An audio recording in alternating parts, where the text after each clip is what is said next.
On a la chance aujourd'hui de gérer un lieu exceptionnel au bord du lac d'Annecy, mais on doit le faire en respectant complètement son environnement. Donc avec Julien, on gère ce lieu depuis 2020. On a remporté un appel d'offres de la commune de Taloir. Depuis le premier jour, on a choisi d'aller vers une démarche avec l'éco-responsable. Premièrement parce qu'on est dans un lieu incroyable. Ce que je dis tous les jours aux équipes, c'est qu'on doit être à la hauteur du cadre. Et à la hauteur du cadre, c'est à la fois dans le service, dans ce qu'on met dans les assiettes, la gestion des fournisseurs, la gestion des équipes, la gestion de l'énergie, la gestion des déchets. Voilà. Sur l'ensemble des items, on travaille là-dessus. Depuis 2020, où on est devenu restaurateur, parce qu'on est des néo-restaurateurs avec Julien, on a eu envie d'être cohérent avec qui on était. Et qui on est deux passionnés de sport, passionnés de nature. Et aujourd'hui, on est très fiers d'avoir été reconnus par la certification écotable.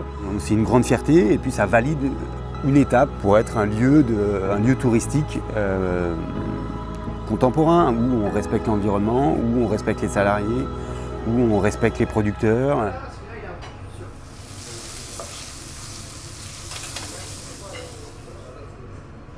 Alors nous en cuisine, la démarche éco-responsable, elle se traduit par déjà sortir de nos cuisines et aller à la rencontre de nos producteurs.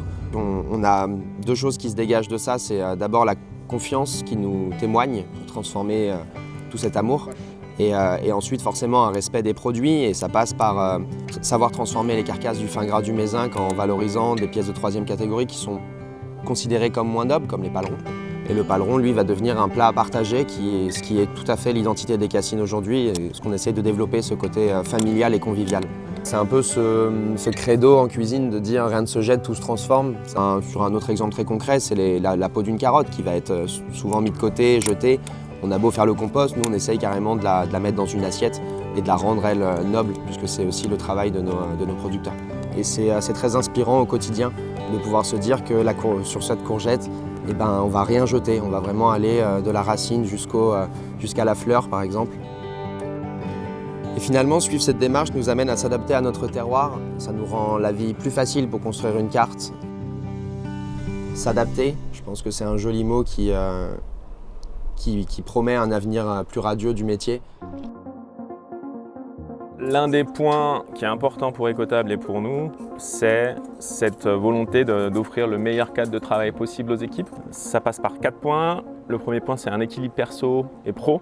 Pas penser qu'au travail, penser aussi au temps de repos. Donc on donne 2 jours de repos consécutifs quand on peut. On limite le travail en coupure, c'est-à-dire travailler le midi et le soir. Et quand on doit faire une journée de coupure, ce qui arrive une fois par semaine en gros, c'est d'essayer de mettre à dispo des espaces pour que les gens puissent déconnecter complet. Le deuxième point, c'est d'être transparent et pédagogue sur la manière dont on va gérer un site comme les Cassines, avec les enjeux qu'il y a quand on est un restaurant très saisonnier et très météo-dépendant. Et la compréhension de ces enjeux augmente clairement l'implication des équipes et leur intérêt pour le site. Le troisième point, c'est la disponibilité. On essaie de se rendre un maximum dispo pour gérer les problèmes techniques ou les mésententes entre les gens. Et le dernier point, c'est de partager des moments ensemble qui nous rapprochent autour d'une activité puis d'un moment un peu unique. Ça, c'est un truc qui nous tient à cœur. On va passer les commandes là. Le résultat de tout ça, c'est que ça fait 4 ans qu'on est là et que c'est la première saison où on connaît peu ou pas de problème de recrutement parce que malgré la crise du CHR post-Covid, nous ici on a réussi à mettre en place des choses et les valeurs du restaurant fédèrent nos anciennes équipes et qui reviennent volontiers avec des collègues de travail, si bien qu'on a très rapidement des équipes opérationnelles avec une super team cette année. Chaque année étant meilleure que l'année précédente sur cette partie-là, donc c'est hyper encourageant.